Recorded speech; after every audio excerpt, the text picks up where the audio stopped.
I daily in my grind. I daily in my grind. I daily in my grind. I got friends in low places, and so does Chris Gaines. I mean, Garth Brooks. Welcome to the Daily Grind. I am your host, not Chris Gaines. I'm your host, Luke Hatmaker, and I got Rusty Buckets with me today. How are you, brother? Are you good? I'm good, man. Happy Wednesday. The week is half over, guys. We've made it. We're almost to the weekend where we can watch Olympics nonstop. Yes. I got really excited because I don't know why I thought that the Olympics ended on like a work week. And so I was like, oh, man, they're going to be over on Friday.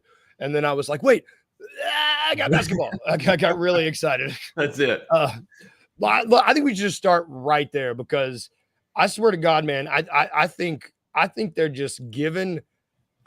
I'm looking at the medal count, and it's like, are there really this many sports? Because I feel like the U.S. is just getting more and more. I think we had 72 yesterday morning when we spoke, and we have 86 now. Just stay winning, man. American dominance is real this year. We've got a lot of track stars that are really shining. We've done well in gymnastics. Obviously, basketball is still progressing. You know, we've done well, like we talked about yesterday, in archery and some of the shooting sports we don't typically excel at. We've really fielded some good teams this year, and it's been fun to watch. I mean, there's still a lot of Olympics left. Wayno was asking earlier about gold medals for men's basketball. Absolutely. I care. I can't speak for all Americans, but those of us here in East Memphis named Rusty Buckets, we care strongly about Olympic gold medals and rooting for Laundry. And so absolutely want us to see us win the gold. I'm not trying to root for second place. We have too much talent, as Wayno points out, but I'm all in on a gold medal. I think the volunteer state as a whole, I would say we care, it's and something of Wayno, you probably know we have so much media crammed in our face over here. You know how there's been so many documentaries made about the team that hasn't won. Like they make a documentary about every time this Team USA doesn't win. There's so much theatricality behind it. They've built it up to matter, I think. I mean, I really, really care. I agree, man. And I think a lot of it, I don't want to date myself, whatever, or be a prisoner of the moment. I guess this is not when it's, almost 30 years later. More than 30 years later. But the 1992 Dream Team really solidified that. Watching those guys of Jordan and Bird and that team really bring Olympic basketball into the forefront, I think really set the stage for us, particularly in a hotbed of basketball like I am here in Memphis. And like Drew and I grew up in Northeast Mississippi. You may not know it, but high school basketball is huge in Northeast Mississippi. There's some really good teams in the Hills, Jumpertown and Nettleton and Wheeler, some really good basketball teams through there. Basketball's huge, and that 92 Dream Team set it up for us to really care about basketball on the international stage. Yep. It was almost, I mean, it was on every cereal box, that Dream Team. I mean, it was just so ingrained in our culture for generations of basketball fans. Yeah, it matters. And we carried that torch, and then LeBron carries that torch, and the next generation is coming on strong for to carry that torch going forward, whether that's Steph Curry recently, John Morant, hopefully in 2028, but there's a lot of guys that can carry that torch for that 92 team.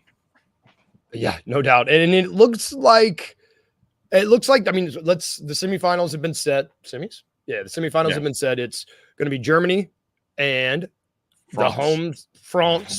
Which we gotta shout out Uncle Buck. I feel like we promised we would do this. He's not joining us today. He had to work, but Gobert did not play. Oh yeah. For you, Uncle Buck. Uncle Buck. Gobert did not play. Or I'll read what Uncle Buck said. Not being good enough to play for his home country in his home country's Olympics. That was in all caps.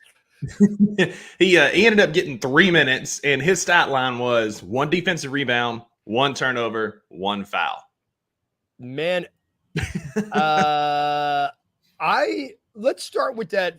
Let's start with that France Canada game. Yeah, because I just told you before we came on, the first thing that I looked up when I saw that they lost, when I saw that Canada lost, I was like, how did DB do? How did DB do? I was just very curious, and he did not disappoint.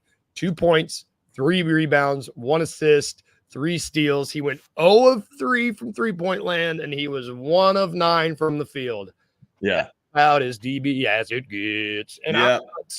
I'm not going to wish. I like DB. I like DB. I have his jersey. I'm never going to wish ill on him unless it directly is going to affect us, like it would have here. That Team Canada was going to be the hardest. That was going to be the hardest matchup, I thought. And with them gone, I just feel really good. Yeah, that French team is sneaky good. You know, with Yamba and Batum, they've got some guys that are pretty good in the front court. I mean, you know, Fournier, like, yeah, I don't know that they can compete with us, but they're a sneaky good team. I think they're likely. That Germany team is sneaky good as well. That's going to be a good semifinals matchup. But yeah, real quick, DB'd on a national stage, right? Or international stage where everybody could see it. Finally understand why exactly we wanted that clown out of Memphis on an international stage.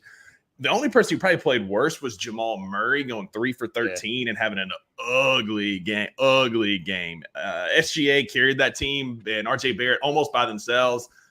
Jamal Murray, where you at, bro? But watching DB struggle was playing. I mean, yeah, like honestly, same until they kind of mentioned him late that he was like bringing the ball up. I was like, oh shoot, I forgot Jamal Murray was on this team because he didn't do squat. And so Canada, a very talented Canadian team, flopped on an international scale. Lost to the home hosting team. I mean, that French team is going to be good. I think the Gobert thing is an anomaly. He'll probably play more in the Germany game. They're going to need him because that Germany team is – the thing with the Germany team, they just played together forever. They're not all that talented. You know, they got FIBA.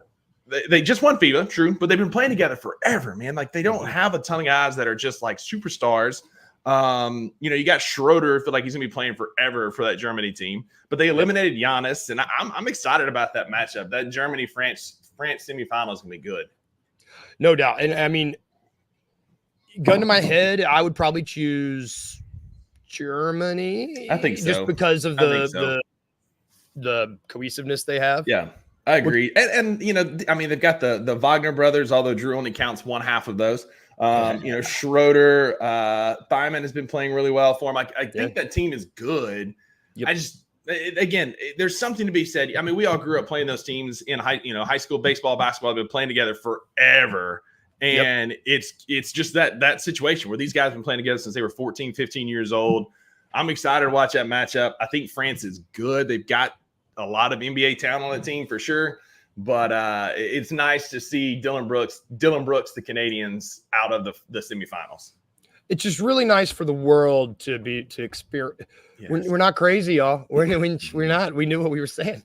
The other half of the bracket, we've got Team USA just killed Brazil. Man, it was just not much of a game. I mean, thank God they did what they needed to do against Brazil. If they would have come out and looked any differently, I would have been worried. But they look like the best team in the field. I mean, they did. You know, 2 players for Brazil had half their points, in Bruno and DePaula with they had 45 of the 87 points. Jeez. Outside of that, it was just a methodical breakdown. Like, there wasn't a guy that just had that game. You know, Book had 18, AD with 13 off the bench, Anthony Edwards 17 off the bench. Like, there wasn't like that guy. It was just a team win, and that's what's scary is that this team is coming together at the right time.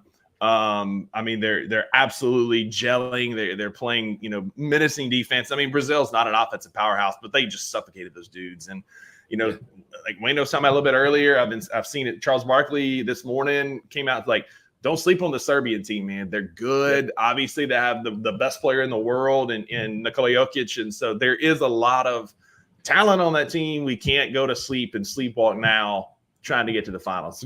It's going to be interesting what happens. Yeah, the Team USA will be playing Serbia, who beat the Pumas. Real sorry about that, Wayne, mate. It's getting better. It's getting better. Time, it might be the last time I get to use it. You know, I'm trying to. We're real sorry, mate. I'm going to go see a man about a wallaby. But Patty Mills had no help, none, and it was. I mean, like, he was doing everything he could to make sure they won that game, and it was just like. They clawed back. It's just tough. When you have the best player in the world, that's and he showed it in overtime. Like, it really came out in overtime. At that point, when they made it to overtime, Jokic just said, "We're not losing this game. Like, I'm going to do everything." And he mostly was scoring, but facilitated that offense. It started running through him like it should have been the entire game, and they took over and started dominance. You know, sorry, Wayno. Aussies just ran out of steam against a very powerful Serbian team. But again, that USA-Serbia rematch is going to be good. We've already played them once, beat them once earlier. We can't sleep on rest on that, right? We have to play good basketball if we're going to make the finals. Yep. And I'm excited. I'm excited because I think we might see dudes. I mean, they're gonna have to assert their dominance, and it's gonna have to guys like LeBron, like, hey Joker, I can still be the best player in the world for one game, that kind of thing. Like I still got it. I mean, LeBron. We need shout out Toby Keith. LeBron ain't got to be as good as he ever was. He's got to be good once as he ever was, right? That's it. Embiid's got to come back. Like, Embiid can't joke. He can't duck Joker. Like, we're going to need him to play like he did against Brazil, 5 or 6 with 14 points. AD is going to have like that combination that AD and Embiid's going to have to step up because Joker's, obviously Joker's coming for it. Man, honestly, I might be more intrigued to see what Embiid is going to do than anything else because the other guys are going to show up. There's been question marks about Embiid and how he is going to. About him. I mean, there's been since he lost the MVP to him, there's just been like, what are you doing? What are you doing? What are you doing? Yeah. I mean, you're absolutely right. And again, played well yesterday, but can that continue? 3 for 3 from 3. But there is a history of him ducking Nikola Jokic. And we can't have that. Like, we're gonna need all systems go. Bam is a great defender. He's a great offensive player, but this is a matchup nightmare for him just because he doesn't have enough lead in his britches. He's not a big guy that's gonna be able to get down there and bang with Jokic. He can keep up with him in space for sure. But we're going to need Embiid's size. We're going to need AD's size if we're going to have a chance in this game. We're going to need a guy who typically doesn't like to play against Joker and a guy who typically doesn't like to play center. Exactly. Go against the best center in the world. It's just winning combination. Let's go. It's going to be great. Speaking of winning combinations, maybe I can do better than that. That's not bad. Workshop. Let's go to the power rankings because there was one thing that came out. I guess the big Grizzlies news, quote unquote. It's not really news. A lot of big media outlets dropped there. Man, let me tell you, I searched for the word media outlets this morning for 30 minutes and it just came into my head. Oh my God. Let's go. Love that. I was media outlets. There was just, there will be lots of media outlets release their power rankings. Oh, this is real quick. This is worth noting that Daniel said every game has had 2 days of rest so far. So this is the first time there will be 1 day of rest. Right. And with Joker looking pretty tired last night, that's of note. That plays in our favor for sure. I would agree. We do have old guys, but we got old guys who are used to hyperbolic time chambers and getting injections from Germany. We're fine. Exactly. We've got the closest thing to cyborgs we can get. But the power rankings, let me find. It looks like they slow rolled them out yesterday too. Do you have them in front of you? I do. I got them in front of us. So again, these media outlets are sleeping on us. Per usual, it's par for the course.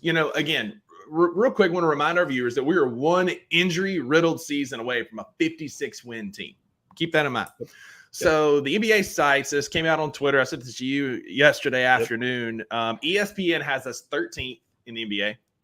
I'll say Fox Sports for last because it's quite comical. USA Today has us 16th. Bleacher Report has us 9th. Feel like that's pretty would fair. I can't. Right? I was like, wow, Bleacher Report, we're on the same page for once in a really long time. That's it. Exactly. Yeah. NBC Sports has us 10th. Fox Sports has us 24th in the power. 24th in the power ranking. I can't. There aren't 20. That's the silliest thing I've ever heard.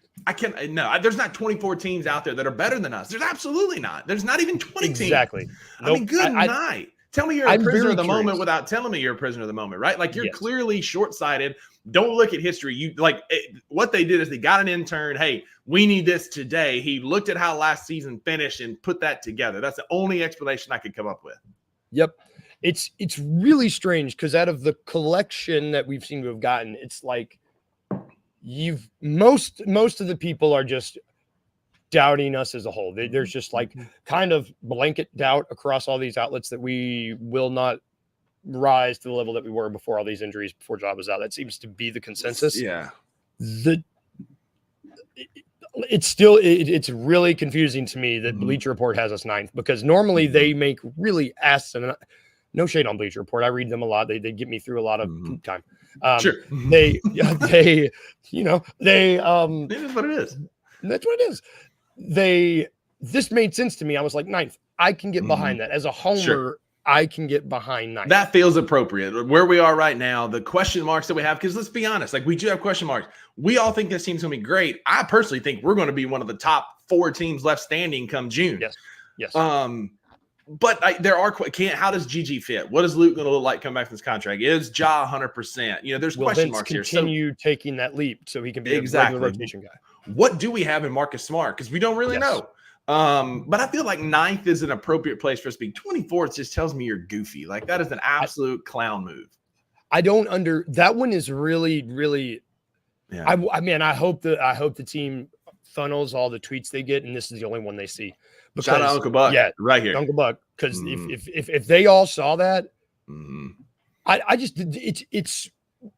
it makes me question everything that they are writing about sports, because I'm like, bro, I don't know how you go, even with the question marks. I don't know how you go through and find 23 teams that you find better than the Memphis Grizzlies. I just don't get that.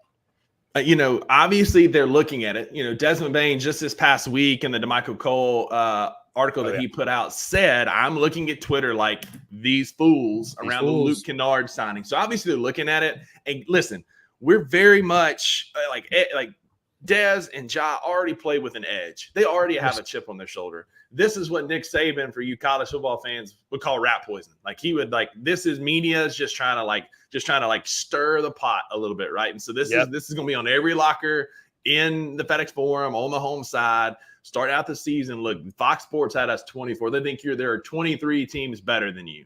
And just a wild take, man, an absolute wild take. And I thought some of my takes were bad. I mean, this one just seems like you're trying to elicit a response, or the only other thing that I can think of is that there's someone on the inside, somebody that's like, if I rank them low, they're going to see it and they're going to get fired up. Otherwise, I want to put this, isn't 9th a little crazy for a ranking for the Grizzlies, according to people outside of Memphis? So maybe, I don't know, DG. I don't think so, man. I think that we are still maybe 10. I mean, we are homers. Sure. Like 100%. But if you assume that they will finish, if you have them in the top 4 in the West, even in the top 5 in the West, I think 9th makes sense. Yeah, I mean, because you think about the East, the teams that are better than us in the East are the Knicks, the Celtics, maybe the Heat, but that's a big maybe just on some of their talent. I wouldn't go there. Outside of that, who's better than Sixers? Maybe Sixers, maybe, but we don't know with Paul George and Embiid's knees. So maybe. So there's 4 teams, right? Maybe 4 teams. In the West, I'll give you Oklahoma City, Minnesota, maybe if we're not healthy, maybe Minnesota, not Dallas, not New Orleans. Denver didn't do anything to get better. They have the best player in the world, but as a team, I don't know that they're better. I mean, that's 7, 8 teams right there. Maybe not I think 9th, 10th, somewhere right in there is probably pretty fair. Again, I have Beale Street. 7 to 10. I have Beale Street blue colored glasses on. I own that. I'm a homer. It is what it is. But I don't know that there are 10 teams better than us right now if we're healthy based on our last full healthy season. And this team is better than that team from 2 years ago. I think this team's a lot better. It has a lot better pieces than that team did.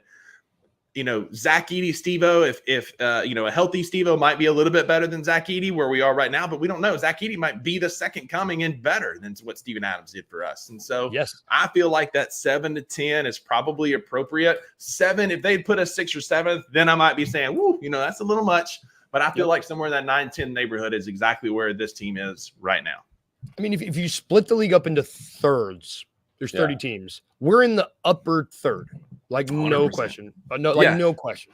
Yeah, I mean, a starting 5 of Ja, Dez, Marcus, Jaren, and Edey is going to beat most of the middle and bottom third teams, right? I mean, and I think that we're going to be competitive with most of the top 3. And again, I just feel like 9th, 10th is very appropriate from where we should be. Yep. We've got an exercise we're going to do tomorrow where we're going to, I've been dropping it on you. It's we're going to plan for an expansion draft because we know Seattle and we know Vegas are coming. And it's I think if you go down and you look, if you try to protect 8 guys on every squad, it's harder to do for Memphis because there's 9-10 guys you want to save. Where these other squads, we'll find everybody. I challenge you to go look at the rosters around the league and look for 8 dudes you would save on every roster. You can't do it for every team. And I think that's telling. Like sitting here going through my head, like you're absolutely right. Like on the Nuggets, there might be 4 or 5. The Thunder maybe 6, 7. Absolutely protect. Like that you absolutely cannot give up. Yeah, I mean that we've got. I'm telling you, man, we're gonna have one of the deepest benches. I don't know. I ran on this show all the time about it, but if we're healthy, if we got to stay healthy, we're a top 5 team in the West. Absolutely. We've proven that we can be a top 2 team in the West when Ja is healthy. No question. And I'm just going to keep saying, I'm going to keep saying 2 months till basketball until it's 2 months away, because I started realizing, I was like, man, there's actually going to be a time where there's no basketball to watch. And that makes me sad. I know. Because good thing we got documentaries. Documentaries and NASCAR. If you like, I don't know. I'm not a NASCAR. I like NASCAR. Yeah. I love watching it on Sundays, but I couldn't tell you. I realized I'm old when I'm like, wait, there's not a Labonte or like a Earnhardt racing anymore. I was like, what has happened? I was a massive Kevin Harvick fan. That's it, man. A massive Kevin Harvick fan after he took over for Dale Sr. When he retired, I'm like you. Like, I'll watch it on Sundays or keep up with it, but I don't. Like, I used to play fantasy NASCAR. I was all in. Like, hell yeah. Things, but it's lost some of the appeal to me. These young punks. Hell yeah. We're going to take a quick break because, speaking of these Olympics, we're going to double back. There's a lot of incredible Olympians, specifically in this Olympics happening right now. We're talking about Team USA, talking about all these people. We're going to power rank, so to speak, our own favorite Olympians ever in a draft, because it's draft day, not the movie. That one doesn't work as well singing. We're just going to chant it. Draft day, not the movie. Draft day, not the movie. Right after this break. One of the questions as far as my writings for the Wizards was, what's going to happen with Tyus Jones? And I kind of was able to narrow it down. He had 3 teams that he was primarily looking at, and that were the Memphis Grizzlies, the Phoenix Suns, and the Atlanta Hawks. From my understanding, Memphis they offered him more money. Memphis offer was somewhere around $5 to $6 million, but they wouldn't have given him an opportunity to start. And I believe that was something that was really important for him. I'm not saying that what you're saying isn't true, but I don't think the Grizzlies actually made a serious run at Tyus Jones. And at that number, I don't even consider that serious. You know what I mean? A lot of people in Memphis didn't really want to believe that the Grizzlies were interested in Tyus Jones. And I think from what I saw on the internet, a lot of that has to do with you guys' expectation of what Scottie Pippen Jr. is going to be. The Memphis Grizzlies very much like Scottie Pippen Jr., but I'm also here to tell you they went out and tried to get a backup point guard. Tune in to The Anthony Sane Show, Wednesdays and Fridays at 12 p.m. weekly on the Bluff City Media YouTube channel.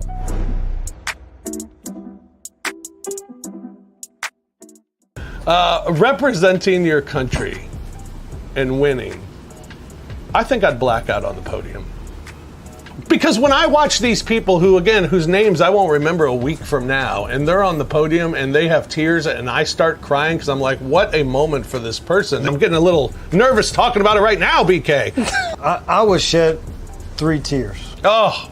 I wouldn't be nose running crying. Not that crying. There's levels to this crying game. There's shoulder shaking. Yeah, you know what I'm saying? Even when the tears stop, you still like, that's when you used to get in trouble though. Your parents used to give you, that's when you used to get beaten. You stop. Yes, you better stop crying. Exactly. That's it, that bottom lip. I'm not crying. Right, yeah. I would definitely be up there. I would cry. Tune in to the Night Court Podcast with your hosts, Rob Fisher and Brevin Knight, on the Bluff City Media YouTube channel.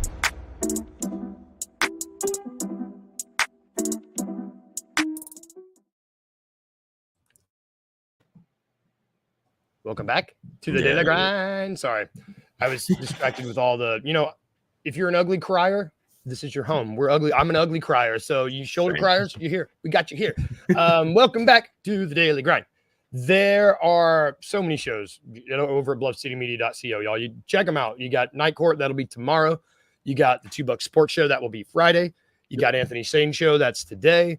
We had a couple shows drop Monday. We No Bluffing, Next Gen. Got a whole lot of stuff. Like, pick your poison. It's there for you. BluffCityMedia.co.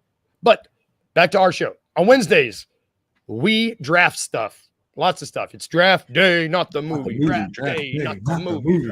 You know, because there's that awful movie with Kevin Costner. I love him, but that movie's bad. Well, we're going to draft stuff. Today, we will be drafting our favorite Olympians of all time. And by of all time, I mean the last 24 years, because there's a lot of Olympians. I was trying to do it, and it was tough. So we're going to do 2000 and on. Anyone that has been in the Olympics since 2000, we will be drafting 2 Winter Olympians, 2 Summer Olympians, and 1 wild card. And we will see heads or tails. Tails. Damn it. All right. Yeah, you go first. So I can go a lot of directions here. My first pick, I'm going Winter Olympics. One of my all-time favorites, Shaun White. Snowboarding Shaun White. Love Shaun White. He's one of one. The GOAT of snowboarding in U.S. at Winter Olympics. Shaun White, first overall pick. Yep. Okay. So thank you. Like that, it was on my big board. He was in my top 3, and depending on who you took first was going to dictate who I took the next. Sure. So I will take Michael Phelps. Good call. Yeah. And Apollo Anton Ono. I knew you were going to say. I had a feeling you're going to say that. That was one that's going to come back. I was between Shaun White and Apollo Anton Ono, 2 of my favorites. Yeah. They're awesome. They're awesome. Call. Yeah. Santi Altama. Uncle Buck, get out of here.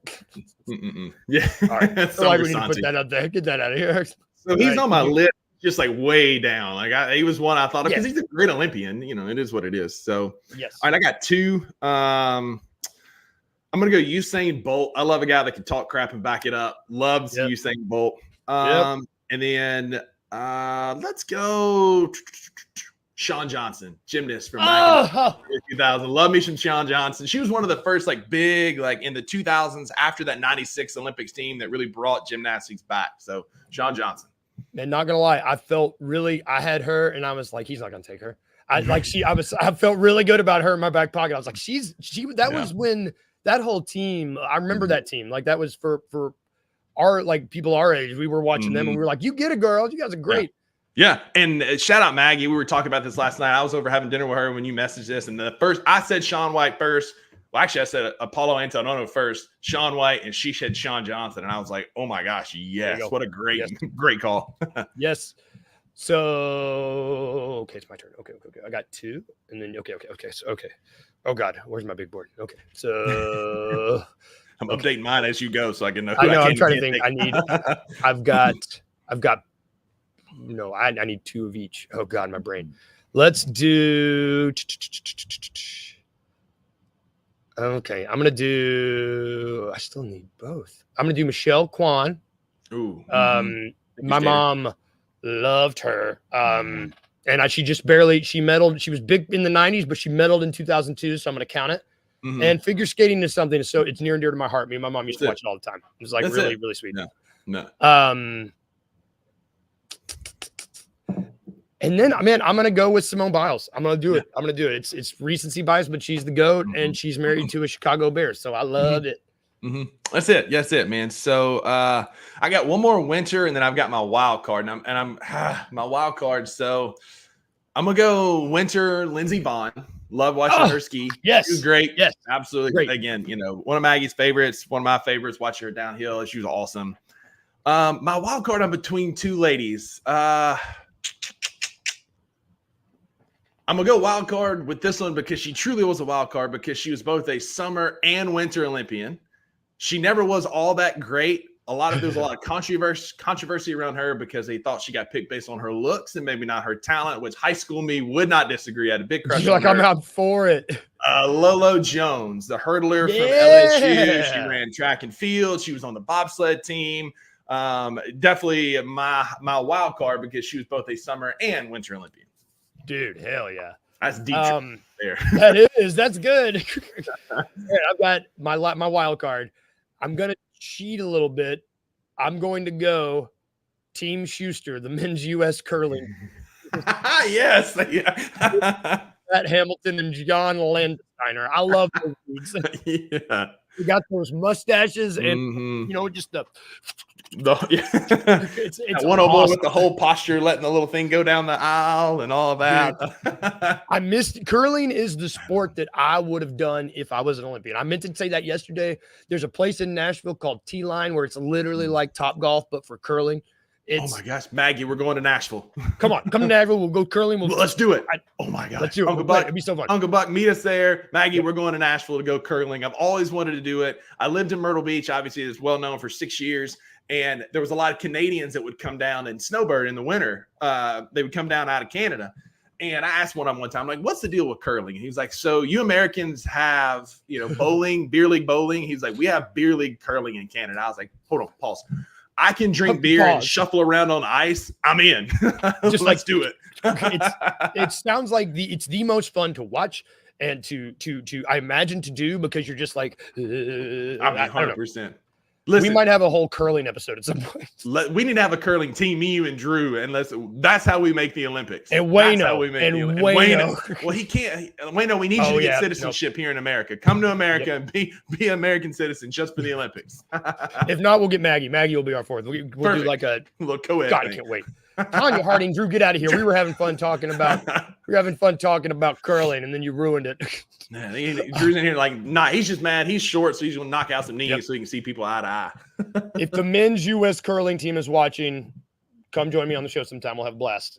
So let's who we have. I had Michael Phelps, Apollo Ono, Simone Biles, Michelle Kwan, and the U.S. men's curling team. And you had?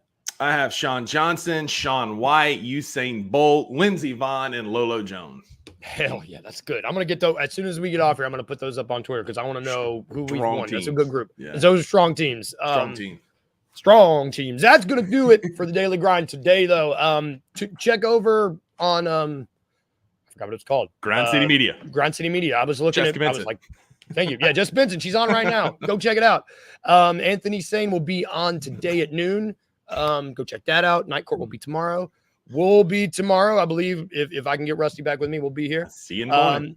Yeah. And everybody have a great Wednesday. And remember 2 things. If I can leave you with anything, remember just to be a little weird and remember to smile. Bye, everybody. Have a good day.